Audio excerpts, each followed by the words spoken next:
आप देख रहे हैं बहस बिहार की और आपके साथ मैं हूं विवेक। चर्चा का विषय सभी जगह एक ही है कि भाई मंत्रिमंडल का जो विस्तार है उसका आकार, उसका स्वरूप, उसकी उम्र किस तौर पे तय की गई है।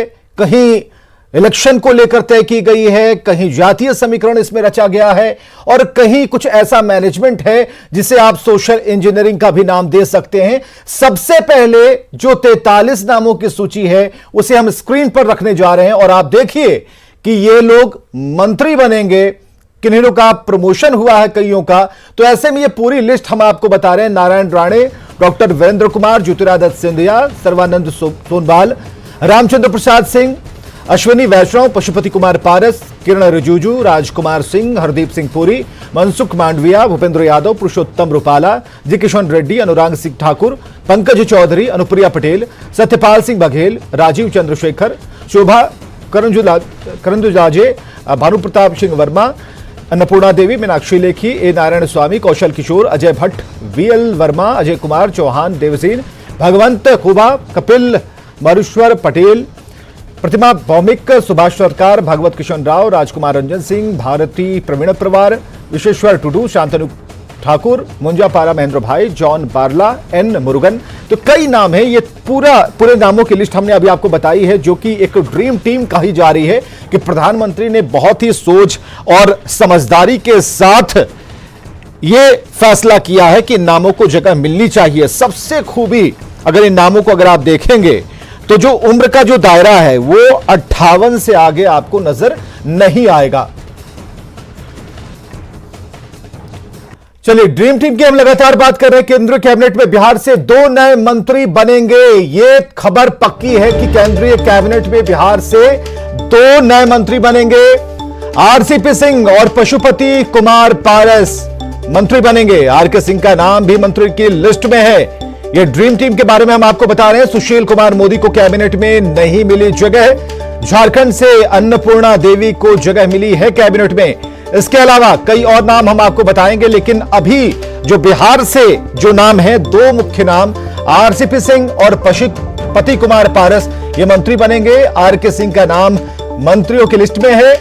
सुशील कुमार मोदी को कैबिनेट में जगह नहीं दी गई है। इसके अलावा झारखंड से अन्नपूर्णा देवी को जगह मिली है इस मंत्रिमंडल में।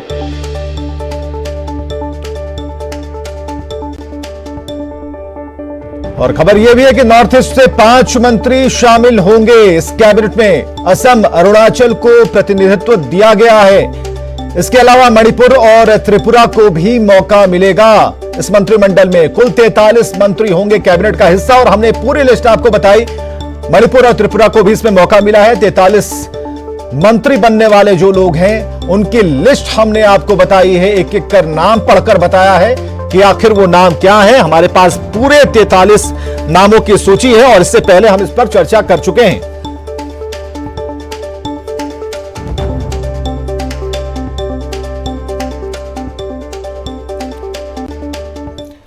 और चलिए, खबर यह भी है, रमेश पोखरियाल निशंक ने इस्तीफा दिया। अब एक एक कर जिन्होंने इस्तीफा दिया है उनकी लिस्ट भी हम आपको बता रहे हैं। 11 मंत्रियों ने अब तक इस्तीफा दिया। कुछ नाम स्क्रीन पर आप देख पा रहे होंगे। डॉक्टर हर्षवर्धन, रमेश पोखरियाल, संतोष गंगवार, देबोश्री चौधरी, सदानंद गौड़ा।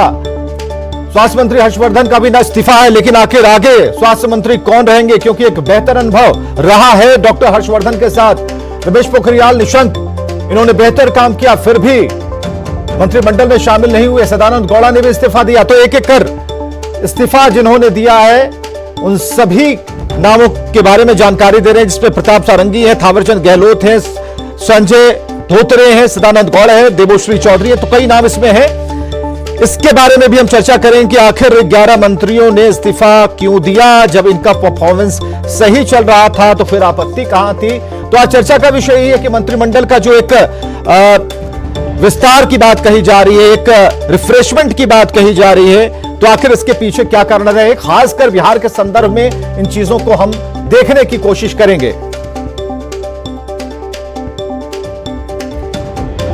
चलिए, अपने मेहमानों से परिचय कराएंगे। शक्ति सिंह यादव जी है, नेता आरजेडी से हमारे साथ मौजूद है, बहुत बहुत स्वागत है। अभिषेक झा है, नेता जेडीयू से, बहुत बहुत स्वागत है आपका। कुंतर कृष्णा जी हैं नेता कांग्रेस से, असफर शमशी जी हैं नेता बीजेपी से, केशव सिंह नेता एलजेपी से, डॉक्टर संजय कुमार जी हैं वरिष्ठ पत्रकार, बहुत बहुत स्वागत है सर।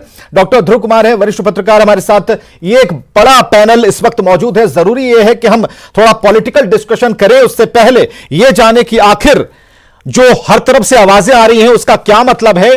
2019 में जो जेडीयू का रुख था, आज जो नाम और जो समीकरण सामने आ रहे हैं उस पर बिहार के पत्रकार क्या सोचते हैं, बिहार की पॉलिटिक्स क्या सोचती है, बिहार के विभिन्न दल क्या सोचते हैं। डॉक्टर संजय कुमार, इस सिनेरियो को भी हम देख पा रहे हैं, जहां रूठे थे वहीं फिर आज जमे हुए हैं, लेकिन रूठने का अंदाज नजर नहीं आ रहा।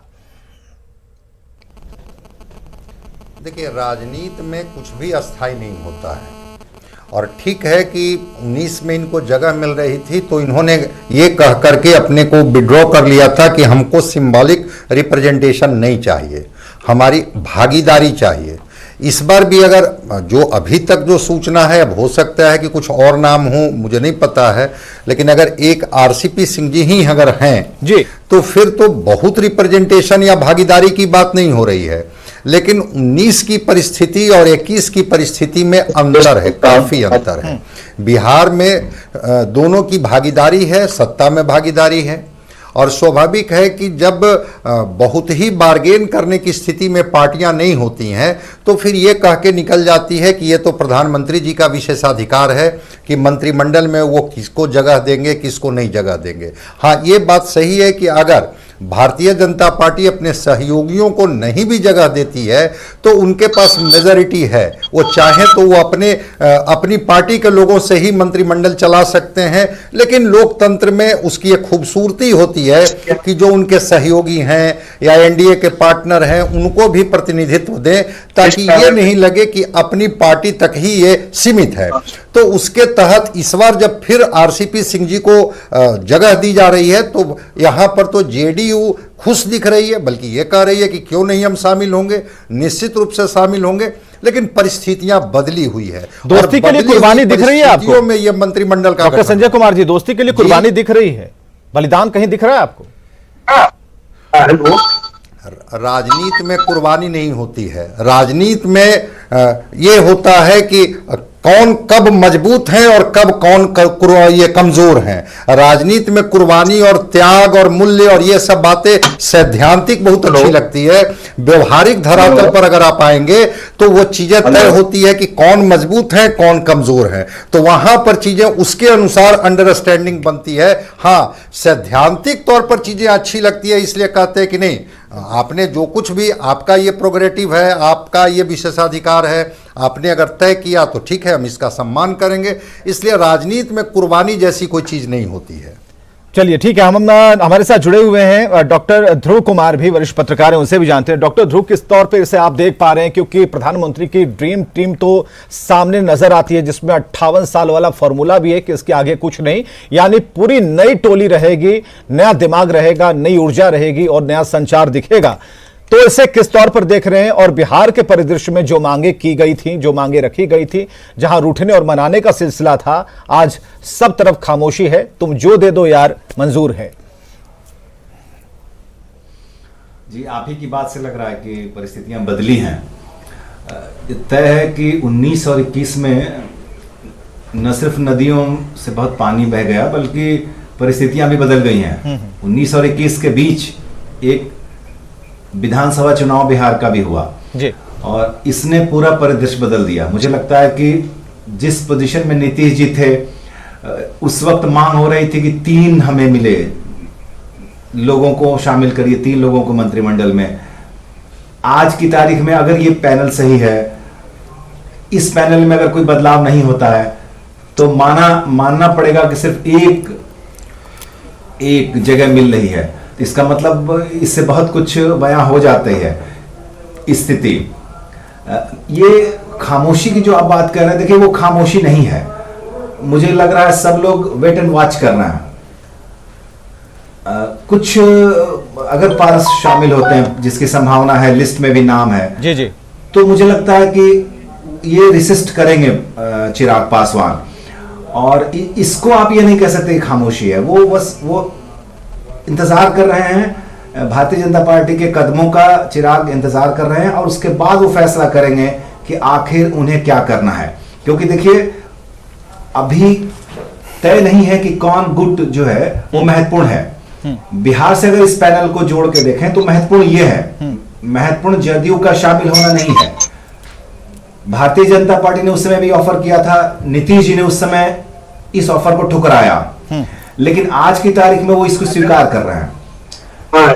आप कह सकते हैं कि उनको लग रहा है कि भाई यही मिल जाए यही बहुत है, लेकिन अगर एलजेपी के लिहाज से देखेंगे तो एलजेपी तो अब तय है कि एलजेपी का विभाजन हुआ है फिलहाल लगता है।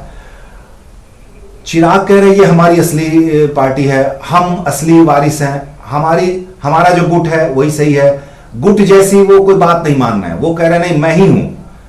ये मुझे लग रहा है बहुत महत्वपूर्ण बात है। इसको ये जैसे ही मंत्रिमंडल का विस्तार होता है, अगर पारस जी लेते हैं ओथ तो देखिएगा बिहार की राजनीति में एक नए सिरे से मुझे लगता है कि भूचाल होगा। बिल्कुल, इसका साफ संदेश जाएगा कि आखिर प्रधानमंत्री ने कौन सी एलजेपी को चुना है। डॉक्टर संजय कुमार हमारे साथ लगातार जुड़े हुए हैं। डॉक्टर संजय कुमार, हमें जरा बताइए, असली नकली वाला जो ये मामला है उसमें ये तो पशुपति कुमार पारस अगर उस मीटिंग में शामिल हैं, प्रधानमंत्री के सामने है, प्रधानमंत्री ने चाय पर बुलाया, तो ये तो पता चल रहा है कि प्रधानमंत्री का करीबी कौन है, प्रधानमंत्री किसे नजर में रख रहे हैं। ऐसे में चिराग और चिराग की जो टीम है ये कौन सी वाली एलजेपी है और पशुपति कुमार पारस वाली एलजेपी को आप कहां रखते हैं? देखिए, जो सूत्रों से जानकारी मिल रही है कि पशुपति कुमार पारस जी मंत्रिमंडल में शामिल होने जा रहे हैं और चिराग पासवान कोर्ट का रुख करेंगे या और जगह दरवाजा खटखटाएंगे, उनका पार्ट है। लेकिन मैं तो कह रहा हूं कि ये तो तय भारतीय जनता पार्टी को करनी है। अगर पशुपति कुमार पारस जी को वो मंत्रिमंडल में शामिल कर रहे हैं तो साफ साफ दिख रहा है कि वो उन पर भरोसा कर रहे हैं।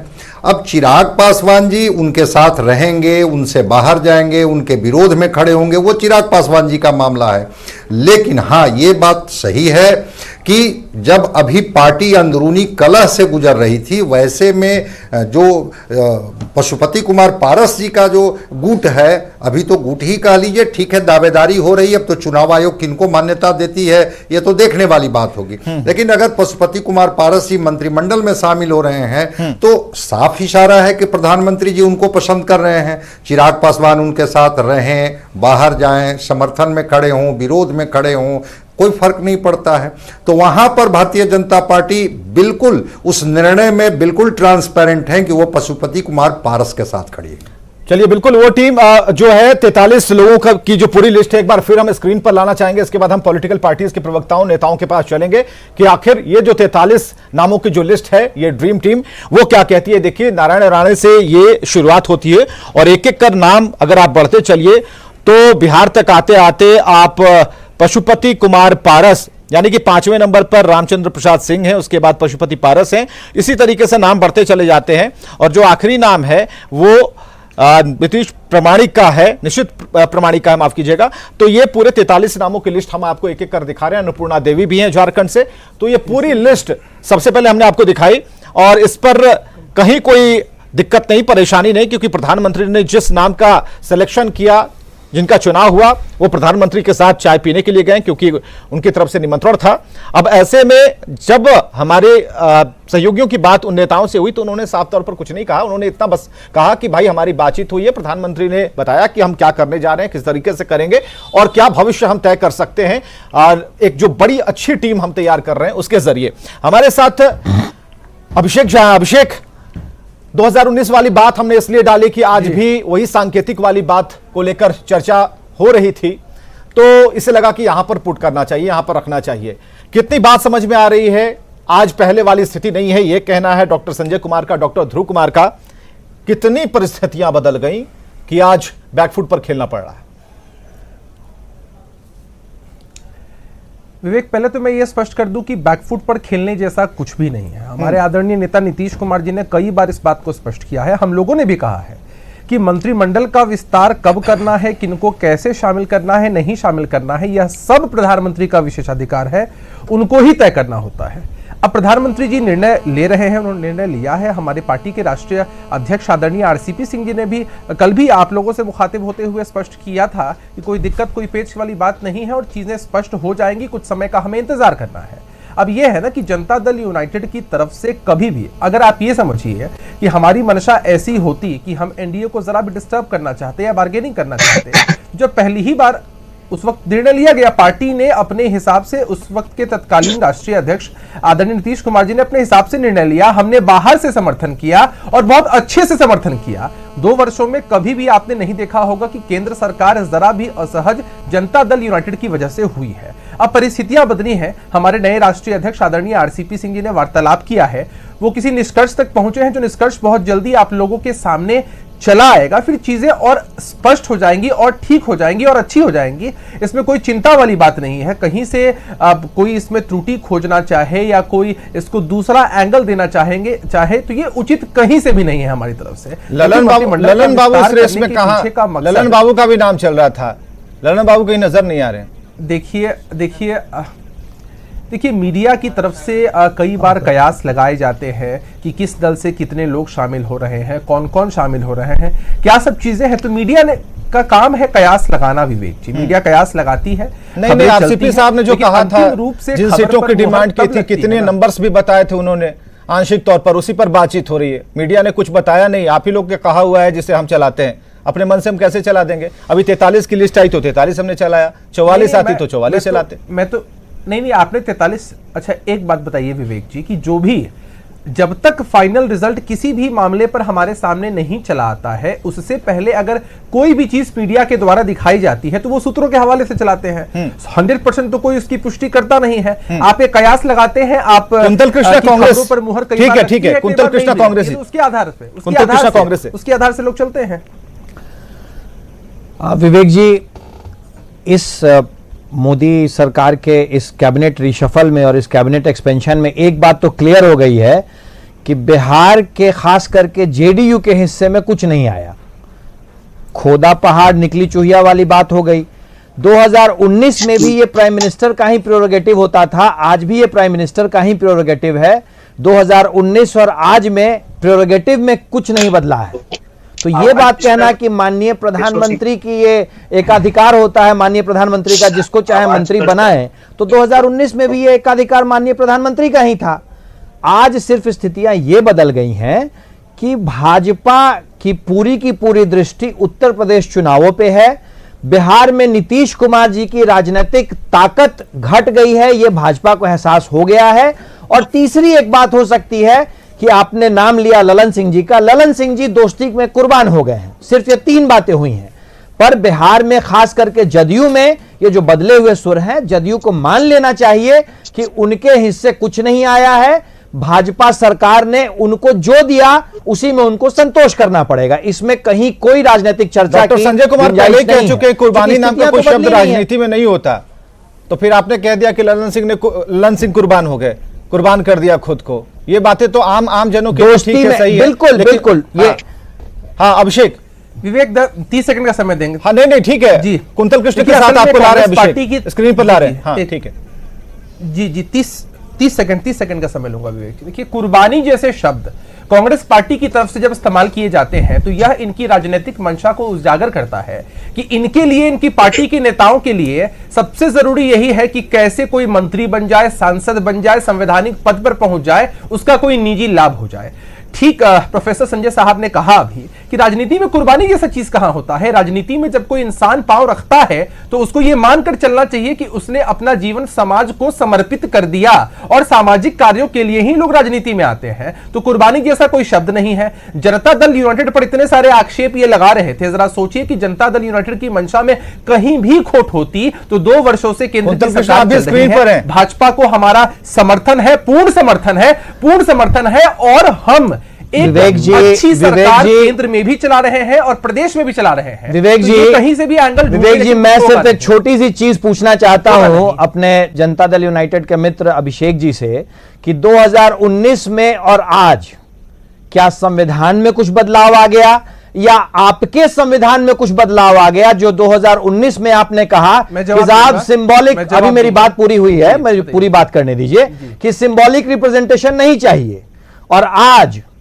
सुपर सिंबॉलिक रिप्रेजेंटेशन में भी आप बहुत खुश नजर आ रहे हैं।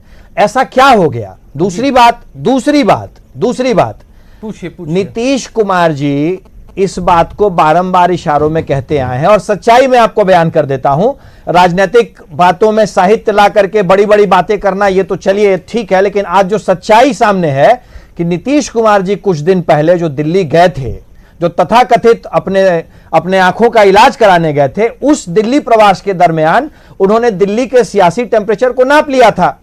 उनको इस बात का अंदेशा बखूबी हो गया था कि इस बार उनकी राजनीतिक हैसियत के हिसाब से जो मिले वही सही वाली बात है। और इसीलिए आज जब यह बात क्लियर हो गई है, इनफैक्ट यह बात तो कल परसों में ही क्लियर हो गई थी, जनता दल यूनाइटेड के अभी निवर्तमान राष्ट्रीय अध्यक्ष आरसीपी सिंह की बातों से यह बात स्पष्ट हो गई थी कि अब जो मिला वही सही वाली बात पे जनता दल यूनाइटेड आ गई है। तो इसीलिए लंबी बातों की आवश्यकता नहीं है। बिहार के लोग इस बात को समझते हैं कि आपकी राजनीतिक हैसियत अब कम हो गई है, और उसी हिसाब से आपको चीजें मिली है। आप इस बात को मान लीजिए। स्क्रिप्ट हो गई, आपकी स्क्रिप्ट हो गई। चलिए, एक ही स्क्रिप्ट है, वो हर चैनल पर हर प्रवक्ता यही बोलता है इनकी पार्टी की तरफ से। देखिए, आप स्क्रिप्ट की अब जो सच्चाई है, अब सच्चाई है वही बात कहेंगे ना। कुंतल जी, आपने दो बातों की चर्चा की, मैं बारी बारी से दोनों का जवाब देता हूं आपको। हाँ अभिषेक, 1 मिनट का समय आप मुझे दीजिएगा, मैं आपसे 1 मिनट ले रहा हूं। झारखंड से मंत्री बनेंगे अन्नपूर्णा देवी, इनके बारे में खबर आ रही है, और शपथ के लिए निकलने से पहले हमारे सहयोगियों से उन्होंने बातचीत की है। क्या कहा है ये हम दिखाते हैं और सुना रहे हैं। झारखंड के कोडरमा से सांसद अन्नपूर्णा देवी मोदी मंत्रिमंडल में शपथ ग्रहण करने जा रही हैं। बात करते हैं उनसे। मैम, आपको जगह मिली है, 2019 में भी नाम पर चर्चा हुई, लेकिन 2 साल बाद आप मंत्रिपरिषद में शामिल हो रही हैं। देखिए, आप सभी को भी बहुत बहुत धन्यवाद। और सबसे पहले संगठन राष्ट्रीय अध्यक्ष जी को, आदरणीय संगठन महामंत्री जी को, आदरणीय प्रधानमंत्री जी को हम दिल से उनके प्रति आभार व्यक्त करते हैं कि बहुत कम समय में बहुत ही विश्वास उन्होंने हम पर जताया है।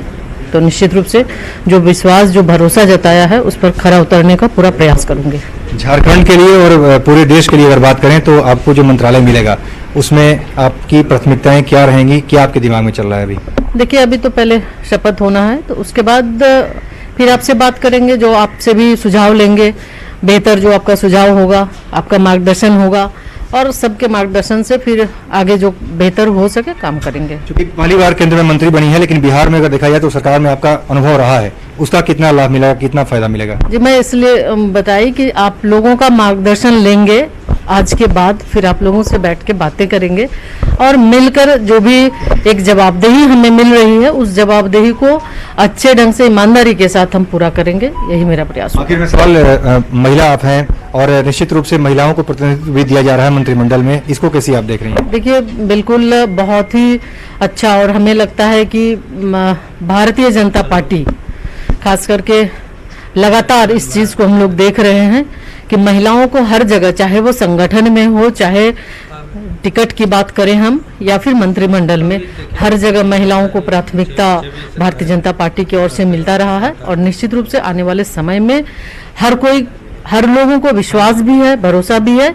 इसलिए एक पार्टी का जो मूल मंत्र है, सबका साथ, सबका विकास, सबका विश्वास, निश्चित रूप से उस पर आगे बढ़ेंगे। बहुत बहुत धन्यवाद। तो ये हैं झारखंड से, कोडरमा से एमपी और मंत्री पद की शपथ लेने जा रही अन्नपूर्णा देवी।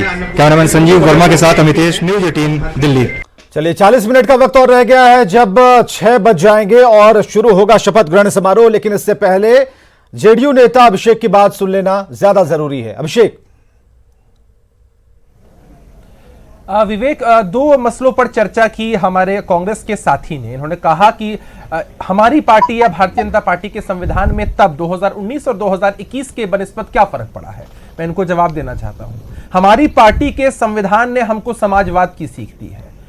जेपी लोहिया और कर्पूरी जी की विचारधारा पर चलने वाली पार्टी है, नीतीश कुमार जी की विचारधारा पर चलने वाली पार्टी है, जिस पार्टी को इतना प्रेम बिहार की जनता से मिला है। हमारी पार्टी के संविधान में यह नहीं है कि हम बार्गेनिंग करें और उसके बाद साहित्य काफी अलग रहा है आजकल पढ़ रहे हैं। सुन लीजिए अभिषेक, विवेक मुझे लग रहा है विवेक जी, क्योंकि विवेक जी, आजकल 30 सेकंड, साहित्यिक बात आप बहुत कर रहे विवेक जी, हैं। विवेक जी, ये चीजें आपने मेरे साथ कह हो लिया, रही है। कहनी है। आपने कह लिया ना। नहीं विवेक जी, मेरा एक छोटा सा सवाल था। संविधान की चर्चा नहीं, 30 सेकंड, अरे 30 आपने सेकंड, सवाल पूछ मेरा एक लिया छोटा सा भैया। सवाल था। नहीं, आपने सवाल पूछ लिया, आप उसका सुन जवाब नहीं दे रहे हैं ना, जवाब आप सुन उसका लीजिए जवाब दीजिए ना। जवाब सुनिएगा तब तो आप थोड़ा उसका जवाब धैर्य दीजिए ना। रखिए, आप नहीं, व्याकुल मत होइए, आप सिर्फ व्याकुल इतना मत मुझे होइए। बता दें कि देखिए, 2019 में और आज क्या कांग्रेस- फर्क हो गया है। अभी देखिए 2019 में आपने सवाल कहा, पूछा था 2019 में आपने कहा कि नहीं, सवाल पूछा था टोकन रिप्रेजेंटेशन नहीं चाहिए। पार्टी के क्या संविधान क्या में आज क्या आपको अंतर है? टोकन हमने रिप्रेजेंटेशन नहीं बताया मिला? कि पार्टी संविधान के हिसाब से तब भी चलती थी, आज भी चलती है। नहीं, उस टोकन वक्त- रिप्रेजेंटेशन सुन लीजिए ना आज भैया, क्या हो गया? आज क्या हो सुनिएगा रहा तो। है?